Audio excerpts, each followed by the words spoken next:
Hi friends, welcome to my channel. नोंथांमोन बयखौबो आंनि बे चेनेलाव बरायनाय थाबाय। नोंथांमोना दा नायगासिनो दङ आंनि फर्स्ट ब्लग। चेनेलनि नामानो जाहैबाय राजा बि ब्लग। दायो आङो माने रावबो गैयि बारि गेजेराव हारसिङैसो दंफैयो आरोना। रावबो गैया माने बारियावसो दंफैयो आङो। बिथिं बागान दङ। बिथिंबो जोंनि जोंहानि बागान माने फार्स्ट टाइमखाय एसे लाजिनायबो नांदों, गिनायबो नांदों। माने गोजान जायगाबो देखायनो थाखाय फार्स्ट टाइमाव हास'ला माने।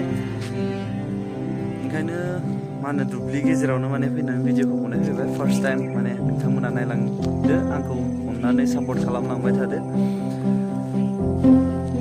सेकेन्ड टाइम्सनिफ्राय उनाव मोजांसिनथारै माने मोजांसिन जायगा गोजानाव माने देखायनो थाखाय नाजागोन। नोंथांमोना अननानै सापर्ट खालामलांबाय थाबानो जाबाय। भिडिअखौ लाइक खालामदो, साबस्क्राइब खालामदो, लोगोफोरनो शेयार खालामना होदो जायफ्रा आंनि बे चेनेलखौ नायगासिनो दङ। बाय बाय। मोनसे गोदान भिडिअ नेक्स्ट टाइमाव लोगो मोनगोन लोगोफोर।